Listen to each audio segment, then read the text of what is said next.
All right, conference championship week is here. We got the ACC title game on Saturday night. Clemson coming off that embarrassing loss to South Carolina, playing against North Carolina in Charlotte. UNC's had a pretty bad few weeks themselves. Clemson in this spot is a 7.5-point favorite, and totals in the 60s, 63.5 is the consensus number there. I do have a play on this game. Clemson minus 7.5 is an official one-unit play for me. Very cheeky look by me last week. I played Clemson first half when they played South Carolina. That cashed. They went on to lose the game outright. Probably my cheekiest look of the season. You can call it luck. It is what it is. I won the bet. Obviously, nobody wants to be on the Tigers after seeing how they struggled, and specifically how DJ Uiagalelei struggled against South Carolina. And let's not dismiss that.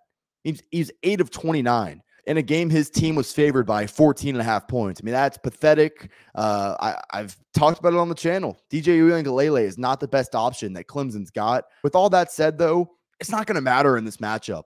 North Carolina's defense, I think officially in my defensive efficiency metrics, I've got them as 114th. So this is bottom 20 defense in all of college football. This is a terrible, terrible defense. They can't win up front, and it really starts there always. Secondary is incredibly mediocre, and that might be being generous. I mean, let's just look at UNC's last two games. They played Georgia Tech's third-string quarterback, Zach Gibson. They played Ben Finley, who was the fourth-string quarterback at North Carolina State, and they lost both those games. For as much as you want to say about DJ Uiagalelei, as low as you are on him, he's still very capable of having a very good game against this pathetic North Carolina defense. Quite frankly, though, I think Clemson's going to come out with a run-first approach. I mean, Will Shipley, in that loss last week, only had 15 carries. I think he had 132 yards. So he really had an efficient day. I don't really know why they even threw the ball 29 times when they, had the run game going. Shipley's a 6 yards per carry guy. He's a really good back. I think they'll have a major emphasis on the run game this week. And, quite frankly, if they can establish the run game, which I don't really see why they wouldn't be able to against a pretty weak North Carolina front, that's going to make DJ Uiagalelei's life a lot easier, especially considering this is just a far easier matchup from a secondary standpoint than what he was facing last week. I mean, that's the other thing. South Carolina, I know that's a game that if you're Clemson, you can't lose. Their secondary is good.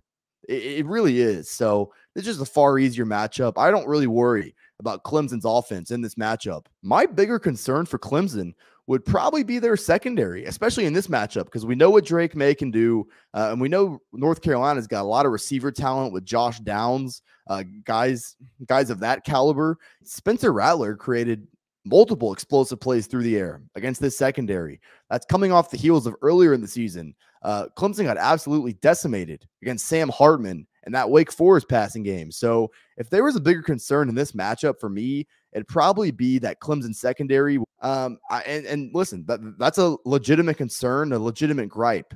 With that being said, with as big of an advantage as Clemson has in their front seven in this matchup, I just don't think it's going to matter. I mean, the book's kind of been out on Drake May and this North Carolina offense. I mean, they have not looked good these past two games against Georgia Tech, against North Carolina State.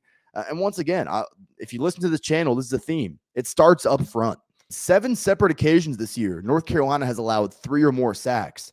Drake May is their leading rusher because they aren't healthy at running back, and they aren't very good there either. It's just not a very balanced offense.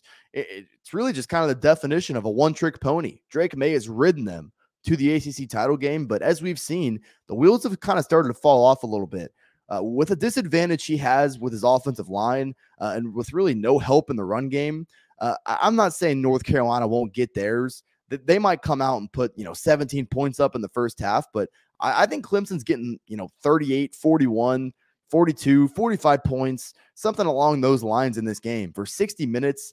I just don't expect Drake May to single-handedly carry North Carolina to a cover here. I see this as a, like I said, a 42-31 kind of game. In that instance, the over wouldn't be a terrible look. Maybe those advantages that Clemson has up front and going up against the run are so heavy that North Carolina, has more like a 20, 23-point day. I mean, we've seen it the last few weeks against far inferior defenses than what they're going to face here. So that's not really the way I want to play this game. I trust Clemson in this spot. I've played a lot of Clemson games this year, some winners, some losers, but I feel like I have a pretty good pulse of this team. I think people are going to overreact a lot to the quarterback element of that roster. It matters, and it would matter in a lot of matchups. It doesn't matter when you're playing a bottom 20 defense with a secondary as bad as North Carolina's is. I'm laying the points here. Give me Clemson -7.5. Think Dabo and co win this game by double digits.